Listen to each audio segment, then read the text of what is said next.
You know that one person, no matter how impossible something seems, just refuses to take no for an answer. That kind of a person who makes you believe that you can pull off the impossible even when the logic says otherwise.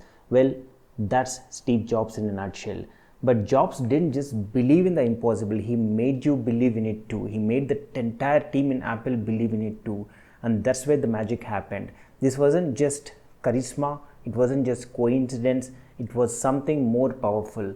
Something people close to him called it as the reality distortion field. Let me tell you a story. Back in early 1980s, when Steve Jobs was developing Macintosh, Steve Jobs called one of his engineers, Larry Kenyon, and told him the Mac was taking too long to boot up. You need to make it fast. Now Larry, like any other great engineer, had already optimized the code. He explained that there was no way to make it significantly faster as it was running already at its optimum best. Now a normal boss would have said, all right, we tried, it's what it is. But Jobs, he had a different approach. He looked Larry Kenyon straight in the eye and asked, if someone's life depended on it, would you find a way to make it 10 seconds faster? Now, stop for a second and think about it. That's not a technical question, it's a psychological one. Jobs wasn't debating any logic here, there's no rationality here, but he was reframing reality. And then to drive his point home, he pulled a whiteboard and he did some very quick math. If 5 million people use the Macintosh and it takes extra 10 seconds to boot, that's about 50 million seconds wasted every day.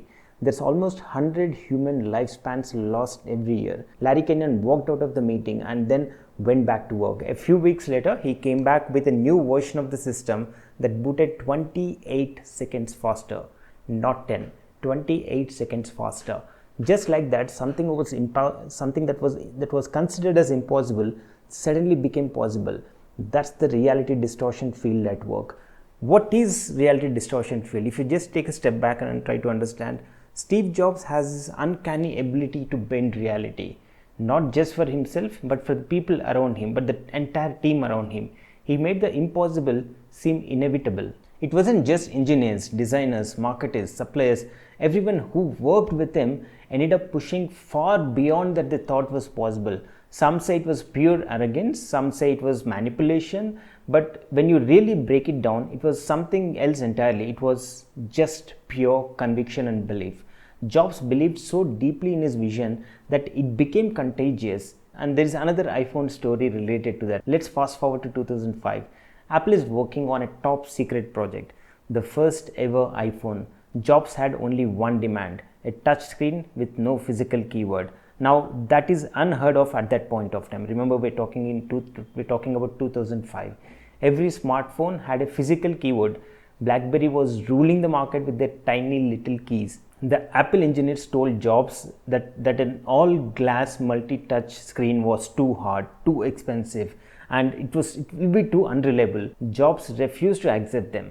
He told them, you can do it, you just don't know how to do it yet. He dismissed every freaking excuse, every technical challenge, and over time, his sheer force of belief made him and his team believe in it too. And the result, the iPhone changed the entire smartphone industry forever. No physical keyboard, no stylus, just a freaking screen. The world thought it was impossible until it wasn't. The power of storytelling and vision. Now that you might be wondering, was Steve Jobs just a master manipulator or was he fooling people? Not at all. He was simply a master storyteller. Jobs didn't ask for something impossible. He painted a picture of the world where it already existed. He made people believe in something what he saw and what he believed it's needed to be done for the world. That's what I believe separated him from other leaders. It wasn't just about pushing limits, it was about making people believe that they could do something more than they ever thought it was possible from them. And that belief, it changed everything. So what can we learn from this? Do we have to be a billionaire CEO or do we have to be a Steve Jobs to apply reality distortion field in our own personal and professional life? I don't think so, not at all. The reality distortion field is all about mindset. Whenever you hear saying that's not possible, pause and ask yourself, is it really impossible or am I just accepting reality as it is? Look at any successful entrepreneur, athlete, artist or leader. What do they all have in common? They refuse to accept reality as fixed. They don't just follow the rules, they challenge them, they question them, and they rewrite them.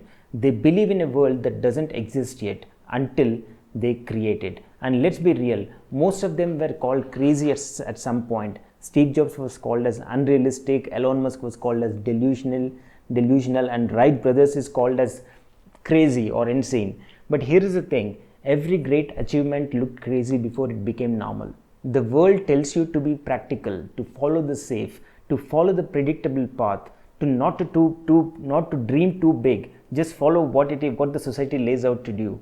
But if you want to achieve something extraordinary, you have to willing to embrace the madness. You have to be willing to embrace the craziness and uncertainty that comes along with it. But the truth is, playing it safe is a real risk. Not taking risk, in my opinion, is the biggest risk in the world that's constantly changing. Staying in your comfort zone is a real failure.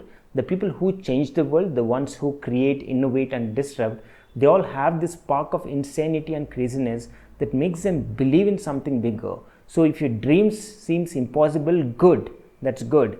If people think you're crazy, that's even better, because reality bends for the ones who are bold enough to challenge it. Now the question is, are you willing to be that person? Thank you for watching. If you find it interesting, please like, follow, share, and subscribe.